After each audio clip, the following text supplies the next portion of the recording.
अस्सलामुअलैकुम, आप देख रहे हैं सेठी से सवाल। मैं हूं सैयदा आयशा नाज, मेरे साथ मौजूद है नजम सेठी साहब।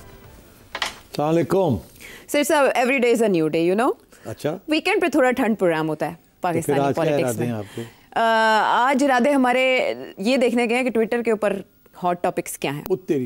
तो हॉट टॉक्स ट्विटर तो कुछ सारा कुछ ही गलत होता है वहाँ तो। नहीं, ऐसी भी बात नहीं है, बहुत कुछ ठीक भी होता है। वो जो गलत होता है जिसकी निशानदेही आप कर रहे हैं उसको ठीक करने के लिए भी आप मौजूद हैं। ज़ाहिर है गलत बयानी भी की जाती है, लेकिन उसके ऊपर फैक्ट्स फौरन करेक्ट कर दिए जाते हैं। जो एक चीज़ जिसकी समझ नहीं आ रही उसकी तरफ हम चलेंगे। इस वक्त हॉट इश्यूज़ हैं दो। एक, ख्वाजा आसिफ का इंटरव्यू जो उन्होंने एक जर्नलिस्ट हैं मेहदी हसन उनको दिया, और ख्वाजा आसिफ साहब के पीछे बैठी एक खातून जिनका नाम है शमा जुनेजो। अच्छा। उनका जो एक्स प्रोफाइल है वो उनकी काफ़ी डिटेल्स, उनकी काफ़ी अचीवमेंट्स बताता है। उन्हें तमगा इम्तियाज़ भी मिला है पाकिस्तानी हुकूमत की तरफ से 2024 में। लेकिन जो क्वेश्चन उठाया जा रहा है वो इसलिए उठाया जा रहा है कि उन्होंने कुछ ऐसे ट्वीट्स की जो बाद में उन्होंने डिलीट किए। एयरफोर्स वन में उन्होंने कहा मैं सवार हूँ, मैं यहाँ बैठी हूँ, मैं इस होटल में हूँ। फिर कुछ फाइल्स का उन्होंने तस्करा किया, बाद में उनको डिलीट किया, और फिर उसके बाद एक्सप्लेनेशंस का सिलसिला शुरू हुआ जो फॉरेन मिनिस्ट्री और डिफेंस मिनिस्ट्री तक गया। यानी ख्वाजा आसिफ ने तो बिल्कुल अपना दामन बचा लिया कि मेरा तो कोई ताल्लुक ही नहीं, मैं जानता ही नहीं, मेरे कब में कौन बैठा है। वजारत खारजा बैठा, वजारत खारजा ने भी उसके ऊपर जो एक्सप्लेनेशन दी, उन्होंने कहा कि ये तो उस लिस्ट में ही नहीं थी जो सनद दी जाती है वजारत खारजा की तरफ से। लेकिन फैक्ट चेक ये बताता है कि एक हफ़्ता पहले ये लिस्ट फाइनल होती है जब आप जाते हैं जनरल असेंबली सेशन में। सो टारगेट इन खातून को इसलिए किया जा रहा है कि इससे पहले इनके कुछ प्रो इसराइल और प्रो नॉर्मलाइजेशन एजेंडा के हवाले से ट्वीट्स हैं हक में। तो मैं आपसे ये जानना चाहूँगी कि इज़ दिस नॉन इशू या इसके ऊपर बात वजह है? अब जहाँ भी कोई ख़वातीन इन्वॉल्व हो जाती हैं तो ख़बरें बन जाती हैं। ठीक है ना, ऑब्वियस है। तो अब ये खातून जो हैं इनको तमगा शमगा भी मिल गया है जी 2024 में। इसका ये मतलब है कि ये वेल नोन है to the government and its partners. हाँ, लेकिन तो दोनों कह रहे हैं हम जानते ही नहीं। तो जाहिर है फिर कोई तो झूठ बोल रहा है क्लियरली। अगर तमगा भी दिया आपने तो आप कैसे कह सकते हैं हम तो जानते ही नहीं इनको। पहली बात तो ये है। दूसरी बात ये है कि वो काफ़ी दलेरी के साथ वो अपनी अहमियत इस्टेब्लिश कर रही हैं कि मैं प्राइम मिनिस्टर के जहाज़ में भी गई हूँ और वगैरह वगैरह।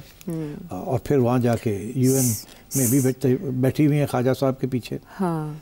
और फिर उनकी तस्वीरें भी हैं इंटरनेट के ऊपर जी। कहीं उन्होंने शहबाज शरीफ साहब और ख्वाजा साहब के साथ एक तस्वीर है इकट्ठी, और अपनी कुछ फैमिली मेंबर्स हैं इनके ख्वाजा साहब के साथ। ख्वाजा साहब कहते हैं मैं जानता ही नहीं हूँ, मुझे पता ही कुछ नहीं। फॉरेन ऑफिस कहता है जी हम नाम लेने से कतरा रहे हैं, वो तो नाम भी नहीं लिया फॉरेन ऑफिस जी। वो शख्स जो पीछे बैठे हैं, पीछे तो बड़े लोग बैठे हुए हैं। मतलब बेवकूफ, honestly I am shocked, it's just ridiculous. अच्छा, ये जो इस किस्म की बेवकूफ़ी किस्म की जो स्टेटमेंट्स आती हैं ना, whether it's from the foreign office और whether it's from Khawaja Asif, सीधी सी बात थी। कह रहा था यस प्राइम मिनिस्टर ने उनको बनाया है स्पेशल व्हाटएवर, और प्राइम मिनिस्टर के कहने के ऊपर उनको साथ लेके गए, ख़त्म हो गई बात। अब बात तो यहाँ ख़त्म हो जाती, तो दैट वुड बी ठीक है जी, प्राइम मिनिस्टर ने ओके किया, he has a prerogative, last minute पे वो ऐड कर सकते हैं। सारा जहाज़ जा रहा है उनका, वो ऐड कर सकते हैं, सब्ट्रैक्ट कर सकते हैं जी। तो व्हाट्स द बिग डील अगर किसी को ऐड कर लिया तो फॉरेन ऑफिस को भी इस किस्म का बयान देने की ज़रूरत नहीं थी, और ख्वाजा साहब को भी इस किस्म का बयान देने की ज़रूरत नहीं थी, बिकॉज द एविडेंस जो है सारी वो इन दोनों के ख़िलाफ़ जाती है। कि आपका ख्याल है कि ये वहाँ यूनाइटेड नेशंस में हॉल के अंदर without the okay of the ambassador which means foreign office, ये वहाँ बैठ सकती थी? सवाल ही पैदा नहीं होता। तो सारा प्रोटोकॉल जो है जो कोऑर्डिनेट करते हो तो एम्बेसी करती है। सो ये कहना कि जी हमें तो पता ही कोई नहीं, तो यार ये क्या कर रहे हैं बेवकूफ़, one after the other. All they have to do is say yes she was invited. उनको जैसे वो कह रही हैं कि मुझे कोई स्पेशल टास्क दिया गया है, मतलब है कोई स्पीच राइटर तो खैर ओरिजिनल ड्राफ्ट तो फॉरेन ऑफिस लिखता है, उसके बाद प्राइम मिनिस्टर देखता है, वो किसी को दे देता है कि इसको ज़रा ठीक कर लो, इस पर क्या है क्या नहीं है। तो ये तो जब जो चीज़ स्पीच होती है वो तो 3-4 लोग उसको देखते हैं। मेरे हिसाब से ये जो स्पीच है जिसने भी लिखी है ओरिजिनल, उसके बाद तारिक फातमी ने तो ज़रूर देखी होगी That's his job. That he's always done that job, and he's very good at it. अच्छा, उसके बाद फिर हो सकता है शहबाज साहब ने is impressed with this woman और उसको कहा होगा कि तुम भी एक देख लो. उसने थोड़ी बहुत इधर कॉमा फुल स्टॉप इधर उधर चेंज किया होगा. So I think simple था कि कहते yes, Prime Minister has added her name to it, and that's the end of the matter. Prime minister has a prerogative और वही ऐड नेम उसको कर रहे हैं जिसको आप पहले तमगे दे चुके हैं जी. तो व्हाट्स द बिग डील. तो ये क्यों ये कोई इधर दौड़ रहा है कोई इधर दौड़ रहा है और वजह क्योंकि खातून ने कुछ इजराइल के बारे में कुछ बातें की हुई हैं. अच्छा, जब इन्होंने तमगे शमगे दिए थे तो सोच लेते ना, उस वक्त ही देखा कि खातून ने इजराइल के बारे में क्या कहा हुआ है और ये एक शर्मिंदगी का बायस बन जाएगी किसी न किसी स्टेज पे. आई थिंक ये this is the usual F up जिसे कहते हैं ना. I won't say the word but this is the standard operating procedure of our incompetent deputies and secretaries who make these silly statements. I'm sorry, it's very.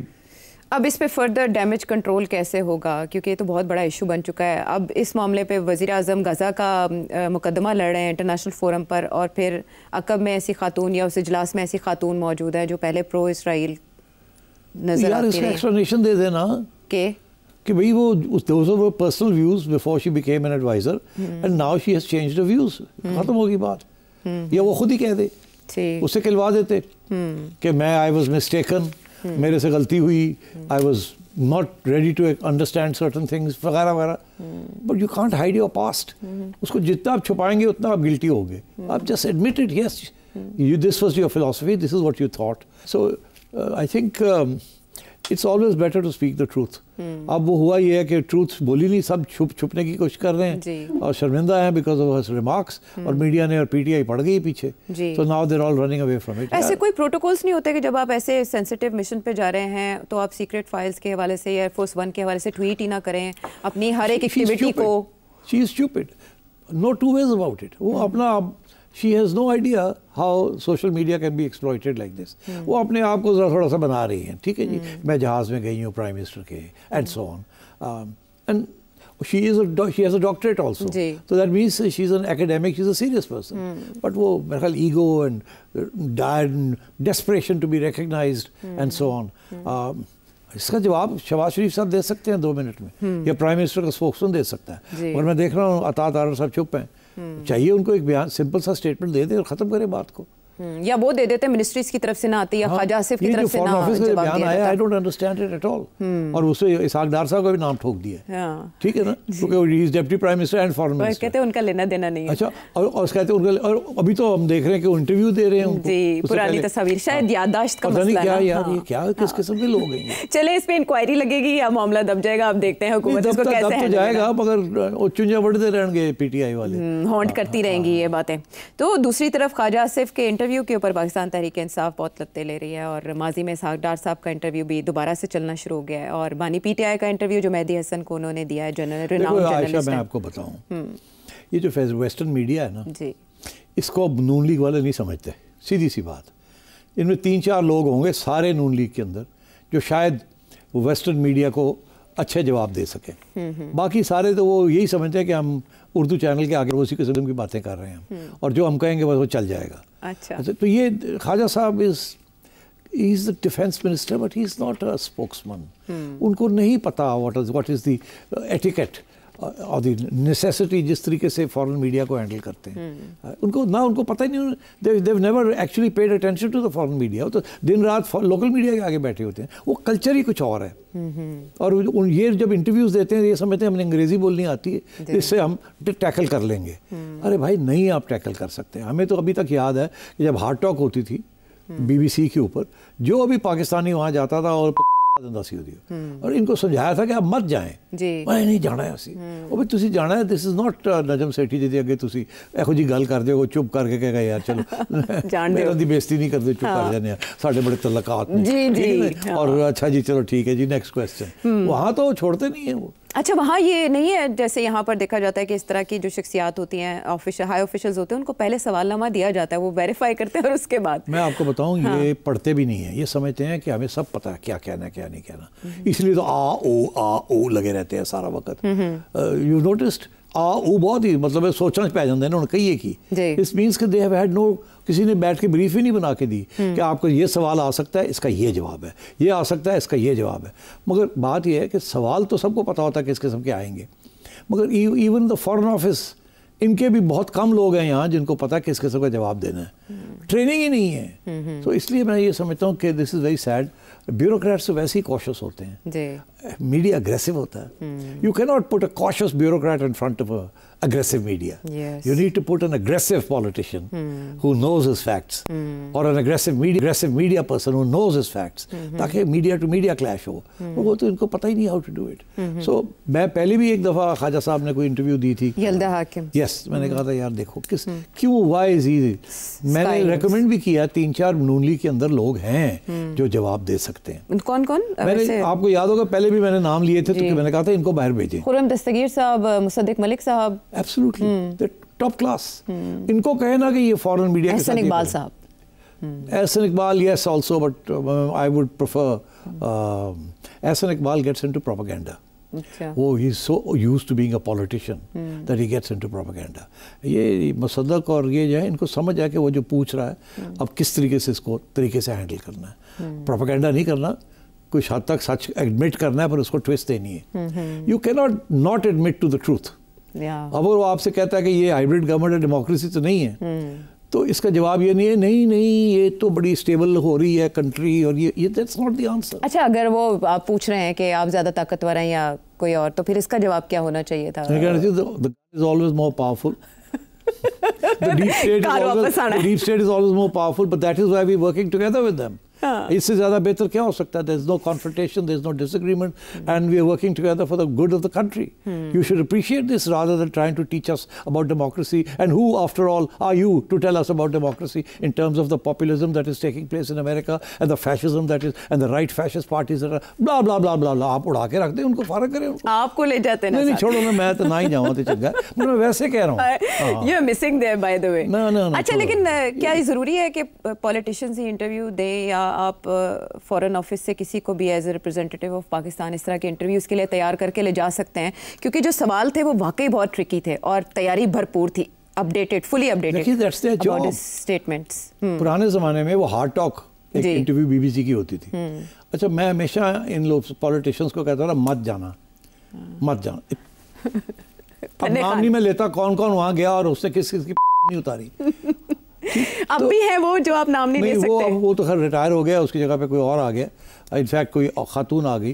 But same thing, western media is not sympathetic to you, they are brutal and it's their job. उन्होंने आपसे plots नहीं लेने, उन्होंने आपसे TV नौकरियां नहीं लेनी, उन्होंने आपको पीटीवी में नौकरी नहीं लेनी। मजबूरियां चंद मारती हैं। उनका काम ही ये है to put you into a difficult and embarrassing situation. और मैं तो अभी भी ये कहूँगा कि गवर्नमेंट को चाहिए they should be formal spokesman, जैसे अता Tarar is a formal spokesman of the government. ठीक, अब defence ministry has frankly, I mean, again, this should be not the defense minister who's talking about these things. वो तो हर रोज TV पे बैठ के हर किस्म की बात कर रहे होते हैं। You're right. पाकिस्तान में तो अक्सर उनके बयानात, और ये पिछले दिनों में कंट्रोवर्शियल भी बहुत रहे हैं ख्वाजा से, तो उनके तो सितारे लगता है गर्दिश में हैं। वो जो इस्तीफे की खबरें एक बार उनकी आई तो शायद ख्वाजा साहब को तो फारग करना चाहिए फ्रैंकली। ख्वाजा साहब उनकी रिट ही नहीं है जहाँ जाके वो बैठ जाते हैं। ये खुर्रम वगैरह को लेके आए, मुसद्दक को लेके आए, पीपल्स पार्टी से लेके आए, शहरी को कहें यार आज come on go and defend this hybrid government. Bilawal Bhutto को देख लें, करें ना, डिफेंड इट। बट नहीं, वो सारे कहने असी जाओगे, असी थाड़ी तस्वीर आएगी। इसके बाद सोशल मीडिया पर जो हंसी बन रही है या जो मजाक उड़ाया जा रहा है, इट्स एम्बैरेसिंग। और अच्छा, अफसोस इस बात का कि बेचारे शहबाज शरीफ साहब वो क्या करें, वो अगर चाहें मीना के ख्वाजा नू साइड ते करो तो बड़ा मुश्किल है पॉलिटिकली। हाँ, पॉलिटिकली क्या, मुझे ख्वाजा इज मुंह फट की कहते हैं। हाँ जी, मुंह फट, वो हर किस्म की गल कर सकता है। तो वो कल पै ना हो कि असैम्बली से खड़े हो गए वो प्राइम मिनिस्टर ਨੂੰ पै जाए। Khawaja is cannon, loose cannon, but there it is, he is the defence minister and he is a Noon League loyalist, and so therefore मैं समझता हूँ even Nawaz Sharif can't say anything to Khwaja, क्योंकि इनकी वो जो रिलेशनशिप है ना उसमें ये एक दूसरे को कन्फ्रंट नहीं करते। कभी एक दूसरे की तनकीद नहीं करते सामने बैठ के। तो आज अगर ख्वाजा साहब को साइडलाइन भी करना हो ना, तो किसी कोई माँ का लाल नहीं है पार्टी के अंदर जो नवाज शरीफ के साथ ख्वाजा ने कहा ख्वाजा ऐना तो क्या कर, वोंट से इट। ये बड़ी रख रखाव और ये बड़ी वफादारी के साथ चलते हैं, दूसरे साथ पुराने ताल्लुकात निभाते हैं भाइयों के। They weigh in very heavily in political parties. ठीक है, चलें, ये ख्वाजा आसिफ का जो इंटरव्यू है वैसे तो पे वॉल पे है, लेकिन उसके जो एक्सर्प्ट्स हैं वो हिस्सा बन रहे हैं सोशल मीडिया पे एक और शख्सियत आजकल बहुत एक्टिव हो चुकी हैं और कल के हवाले से तो उनकी रेलेवेंस और ज़्यादा बढ़ गई है। एशिया कप का फाइनल है, जानदार फाइनल, शानदार final. After so many years India and Pakistan दोनों फाइनल में उतर रहे हैं। अच्छा, तो अब क्या तुम शरारत करने वाली हो? आप दायमा देख कहा भी है मैं क्रिकेट पे बात नहीं करना चाहता, लोग नाराज हो जाते हैं मेरे से। I don't want to. आपसे क्या नाराज होते हैं? इसमें नाराजी वाली क्या बात है? कुछ मैं कह देता हूँ तो फिर गड़बड़। आप तो कोई ऐसी बात नहीं करते, लेकिन जिसने आपसे नाराज होना हो ज़ाहिर है वो बहाना तो बनाएगा खफा होने का। क्या कल के फाइनल से आप एक्सपेक्टेशंस लगाए हुए हैं? बड़ा अच्छा सेमीफाइनल सुपर 4 का जो मैच था, पाकिस्तान ने वो जीता। अब कुछ मुझे कुछ कहना पड़ेगा ना, हाँ, है ना? हाँ, You want me to make a prediction? Yes, कल। अच्छा, मैं प्रेडिक्शन सेक्शन नहीं, मैं तो सिर्फ ये कहूँगा because cricket as this is a game of glorious uncertainties. ये एक ज़माने में उमर कुरैशी साहब और जमशेद माकर साहब जब कमेंट्री करते थे रेडियो के ऊपर, तो cricket is a game of glorious uncertainties.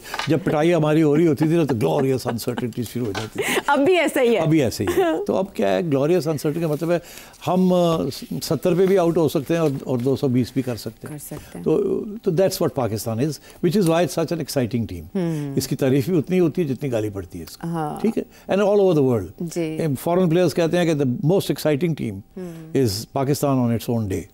मतलब यही है कि पाकिस्तान के साथ आप कोई पता नहीं ये क्या लाइन लग जाएगी या पता नहीं क्या कर अनप्रेडिक्टेबल। अब जैसे बांग्लादेश के साथ किया ना, कितना टफ मैच हुआ, इतना ही क्लोज मैच होगा कल। देखिए, मुझे नहीं पता कल क्या होगा। मैं आपको ये कह सकता हूँ कि सिर्फ 2 batsman, bowlers are not relevant. ये मेरी अपनी एक क्रिकेट का कमेंट्री है, ठीक है?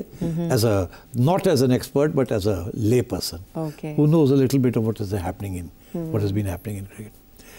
2 बैट्समैन चल जाए ना हमारे कल, तो you will win this game. अच्छा। इंडिया के 2 चल जाएंगे ना, तो they will win the game. Bowlers का इशू नहीं है, it is not how many wickets you take. Wicket take करना is not the way to win this. The way to win this is to keep the run rate down, ठीक? आप 9 विकेटों के ऊपर 220 बना लें तो आप जीत जाएंगे। आप 2 विकेटों के ऊपर 220 बना लें तो आप जीत जाएंगे। तो बात यह है, it is how much you score in 20 overs, right? उसके लिए आपको 2 players have to get cracking, जिसे कहते हैं ना, चल जाना चाहिए। 2 को चलना चाहिए। 2 चल जाए, आपके 2 चल गए तो आपने पहाड़ बना देना रन्स का, साइकोलॉजिकल इंपैक्ट 2 ही कर जाएंगे। हाँ। उसके बाद 20, 30, 40 और रन जो है वो बाकी मिलके कर लें। मगर 2 का चलना बड़ा ज़रूरी है और वो पहले 6 ओवर्स में बड़ा इंपॉर्टेंट है, ठीक? इंडिया वाले have mastered this art, England have mastered this art. उन्होंने सारी अपनी ट्रेनिंग ये की हुई है कि पहले जो ओवर्स होते हैं ना, वहाँ वो रिस्ट्रिक्टेड फील्ड होती है, तो उस वक्त all the big shots have to be made at that time, the risks have to be taken at that time. तो हमारे प्लेयर्स चले नहीं हैं, जिसके ऊपर ज़्यादा हमारी होप्स थी, वो चले नहीं, like Saim and Fakhar and so on, ठीक? अब मैं आपको बताऊं, क्या पाकिस्तान ने उनके जो 2 ओपनर्स हैं, अभिषेक और गिल, क्या उनको इन्होंने डिटेल में स्टडी किया है? उनके वीक पॉइंट्स कौन से हैं, स्ट्रॉन्ग पॉइंट्स कौन से हैं, उनको आउट कैसे करना है? या सिर्फ यही कि जी वो आ रहे हैं और इन बॉलर्स को कहा है कि तू आउट करो इन्होंने? You have to have studied their strong points and weak points and go in there with a target कि इन दोनों को हमने आउट करना है और इस किस्म की बॉलिंग करनी है, इस किस्म की फील्ड प्लेसिंग करनी है। वो मुझे लगता है, जब भी मैं देखता हूँ ना कि वो बॉलर आ रहा है और जो उसका दिल चाह रहा है वो बना रहा है, हाँ। कभी बाउंसर कर रहा है, कभी ये कर रहा है, कोई कंसिस्टेंसी नहीं है, कोई उन्हें लगता है ऐसे उनको बताया नहीं गया कि क्या करना है, बस ये है कि जी बैठ जाओ। हाँ। मगर बात ये मैच देखेंगे आप? नहीं, मैच तो देखेंगे और ऐसे करके बैठे होंगे।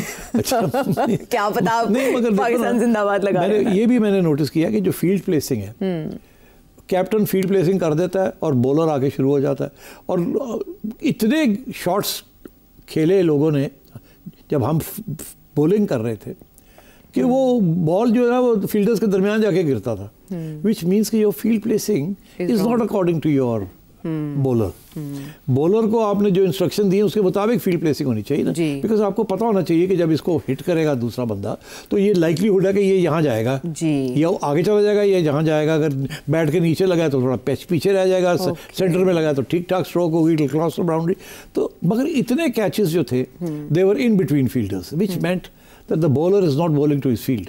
तो क्या कैप्टन ने जाके समझाया उसको कि यार तू की गेंदा करा रहे हैं, तनु क्या सी।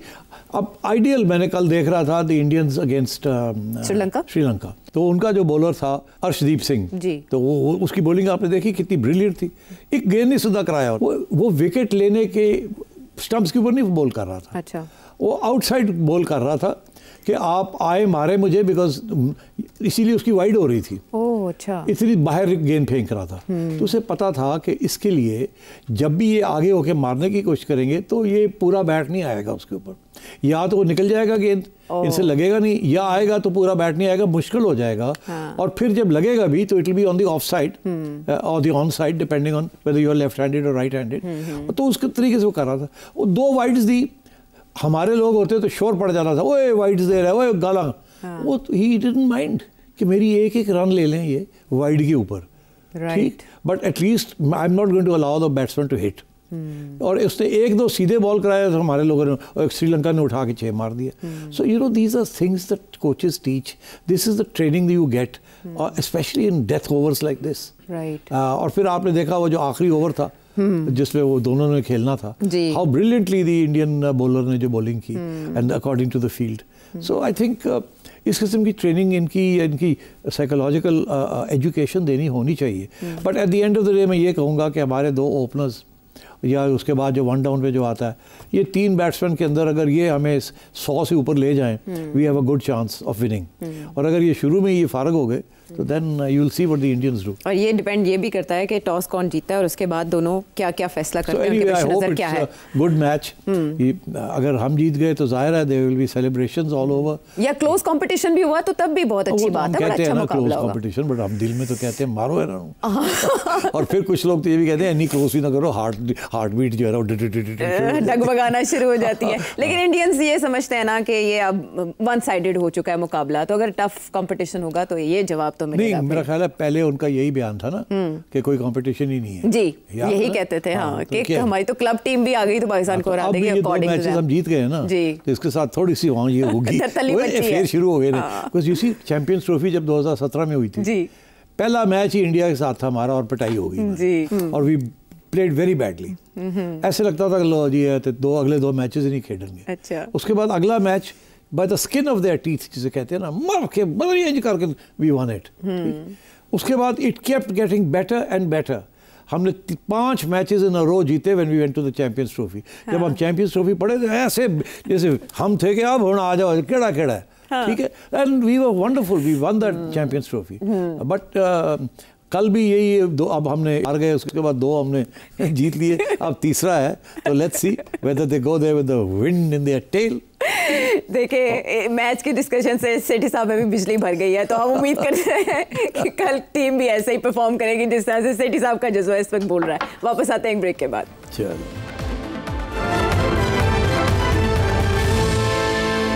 शो में साथ देने का शुक्रिया। जैसे आप ट्विटर पे खामोश रहते हैं, आप थोड़ा सा बोलें, इसी तरह से मोहसिन नकवी साहब भी बड़े अरसे की खामोशी के बाद अचानक बोलना शुरू हुए। अलीमा खान साहिबा पर जब अंडे फेंकने की वारदात हुई उसके बाद उन्होंने कुछ ट्वीट्स करने शुरू किए और एक बात उन्होंने क्वेश्चन किया कि डील की जो ऑफ़र लेकर गया जेल में, आप उस बंदे का नाम बताएं। उस पर लोगों ने जवाब देने शुरू किया। पाकिस्तान तहरीक इंसाफ के अपनी जगह पर है, लेकिन 4 घंटे पहले 5 घंटे पहले उनकी एक ट्वीट है कि how much more time do you need to explain the reasons behind your balancing act.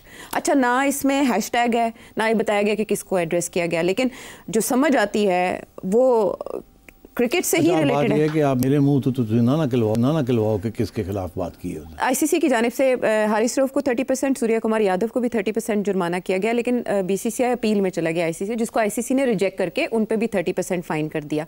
और इसके अलावा साहिबजादा फरहान पाकिस्तान के जो प्लेयर है उनको वार्निंग दी गई थी। मोहसिन नकवी साहब ने ट्वीट किया जो मुझे लगता है प्रॉबेबली मुबैना तौर पर वो इसी मामले से रिलेटेड है और वो इसी में बैलेंसिंग एक्ट की बात करें। हाँ जाहिर है, बट यू सी उन्होंने इनडायरेक्टली सी बात की है ना, डायरेक्टली बात नहीं की। इसकी क्या वजह, यानी डायरेक्ट नहीं कह सकते तो इस पे डायरेक्ट कहने के भी तरीके होते हैं, कह सकते हैं, मगर मेरा ख्याल है इस वक्त काफ़ी सेंसिटिविटीज़ हैं। मगर इंटरेस्टिंग बात यह है कि उन्होंने सोचा कि मैं कहूँगा कुछ ना कुछ।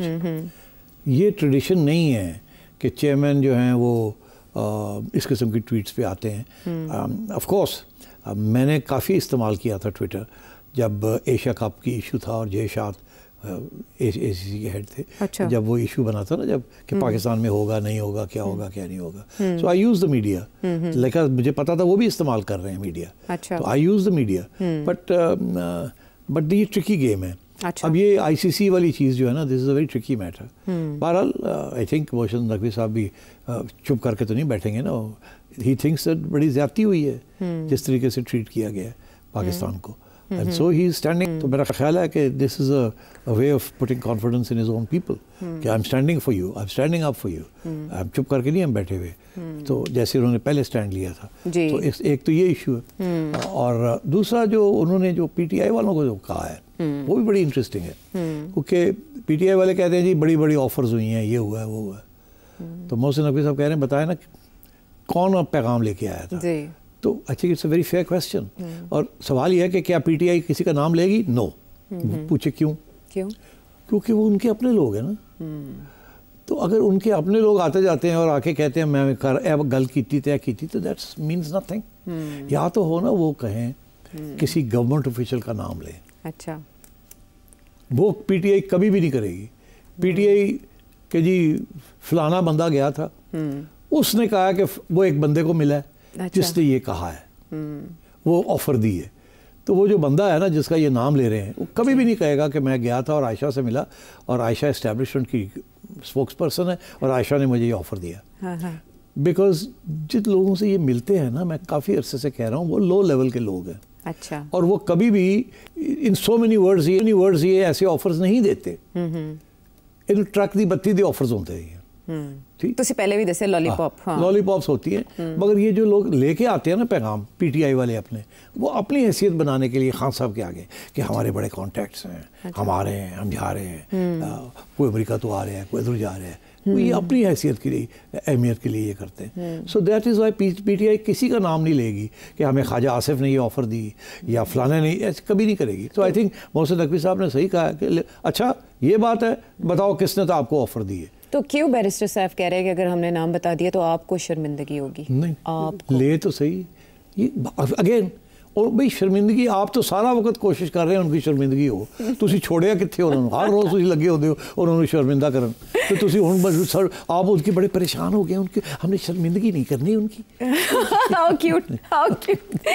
सियासी बयानात किस तरह दिए जाते हैं जाने, हमने बिटवीन द लाइंस शर्मिंदगी नहीं करनी।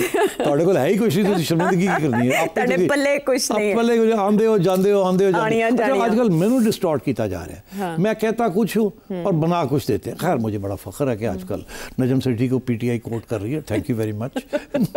आजकल ही काफ़ी अरसे से, दिसंबर से आपने उन्हें आई अप्रीशिएट दैट। मगर उसमें कंडी भी मार जाते हैं ना, वो साढ़े जेडे दोस्त बैठे ने ना उत्थे अमरीका च, वो एक तरफ गाली करते हैं, दूसरी तरफ चुक देते हैं मैंने। कभी कभी बहुत प्यार से भी आपका नाम लिया जाता है और जाहिर है तो मगर वो उसको ऐसे ट्विस्ट करते हैं कि समझ नहीं आती कि तारीफ कर रहे हैं या नहीं कर रहे। चले ये तो है कहानी, कहीं और भी ठनी है बाकायदा और एक दूसरे पर गोलाबारी है लफ्जी, वो कहाँ? ब्रेक के बाद।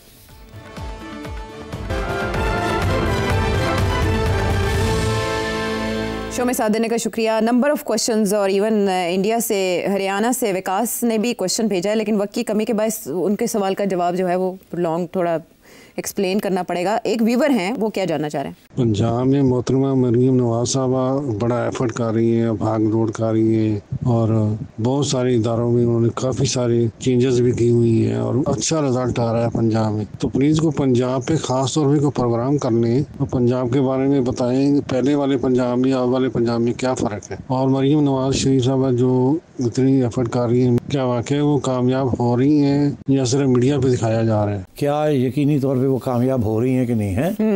देखिए भाई साहब, ऐसे है कि इसमें कोई शक ही नहीं है कि मरियम ने बहुत से अच्छे इनिशिएटिव्स लिए हैं, बहुत से अच्छे इनिशिएटिव्स लिए और बड़ी दिल लगा के और जज्बे के साथ वो कोशिश कर रही हैं कि किसी न किसी तरीके के साथ आवाम की बेहतरी के लिए कुछ हो जाए। एक इनिशिएटिव के बाद दूसरा, दूसरे के बाद तीसरा, दिन रात मेहनत कर रही हैं, इसमें कोई शक नहीं। मसला क्या आ रहा है? मसला ये आ रहा है कि एक परसेप्शन है कि इसके बावजूद उनकी पॉपुलैरिटी बढ़ नहीं रही है और इमरान खान की पॉपुलैरिटी गिर नहीं रही है, क्योंकि ज़ाहिर अगर इनकी बढ़ेगी तो किसी न किसी की तो गिरेगी ना। ये तो हो नहीं सकता कि सबकी पॉपुलैरिटी बढ़ती रहे।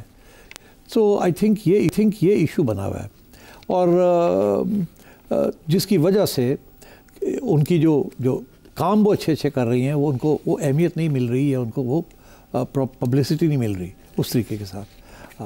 तो मैं ये समझता हूँ कि द रियल इशू इज़ ये नहीं कि वो अच्छे काम नहीं कर रही हैं, अच्छे काम कर रही हैं, मगर इस वक्त जो माहौल बना हुआ है ना, मरियम अपलिफ्ट नहीं हो रही उनकी। तो लोग यही कह रहे हैं कि जी विज़न नहीं है, ये नहीं है, छोटी छोटी तनकीदें कर रही हैं उनकी। मगर इशू ये है कि दिल के अंदर हमदर्दियाँ जो है ना, इसके बावजूद कि वो बहुत अच्छे काम कर रही हैं, वो पॉलिटिकली उसकी कैपिटल उनको नहीं मिल रहा, क्योंकि सारी तवज्जो। मैं आपको बताऊँ, अभी भी मुझे लोग मिलते हैं, सीधे सवाल भी आए हुए हैं कि सेठी साहब बस एक गल दसो, इमरान खान की रिहाई कितों हो रही है? इसके अलावा people are not thinking of what is happening कि जी मरियम ने फ्लड के लिए ये किया, मरियम ने हॉस्पिटल्स ये किए, फलाना। कोई डिस्कशन ही नहीं है किसी जगह पे। डिस्कशन सारी है कि जी इमरान खान के साथ क्या होगा, कब बाहर आएगा, क्या होगा, and so on and so forth. So जब तक ये इशू रिजॉल्व नहीं होता ना इमरान खान का, उस वक्त तक तवज्जो मरियम के ऊपर नहीं आएगी, specially the good things she is doing. Popularity का तोड़ करना होगा और वो भी मरियम नवाज़ साहिबा की टीम को इस बारे में भी सोचना होगा। आसिफ इकबाल से, रामिस इटली से, एहसान वज़ीर वज़ीरिस्तान से, इशफाक भुट्टा मुल्तान से और शहरयार अमेरिका से। इसके अलावा भी बहुत से नाम हैं। आपके सवाल हमारे सर आंखों पर, लेकिन आइंदा प्रोग्राम्स में ज़रूर शामिल करेंगे। हमेशा ये वादे करती हो और फिर फजूल से सवाल मुझे पूछना शुरू कर दे। लोगों के सवाल दिया करो ना यार। अच्छा, ऐसे करेंगे कि अलग से भी एक प्रोग्राम शुरू करेंगे जो आपके जितने सवाल रह गए उन सब पे मबनी होगा और वक्त ज़रूर देंगे और महफूज करते जा रहे हैं। जी बिल्कुल ठीक, बिल्कुल आपकी रिक्वेस्ट भी हमने नोट कर ली है। आइंदा प्रोग्राम तक के लिए इजाज़त है। Have a nice weekend.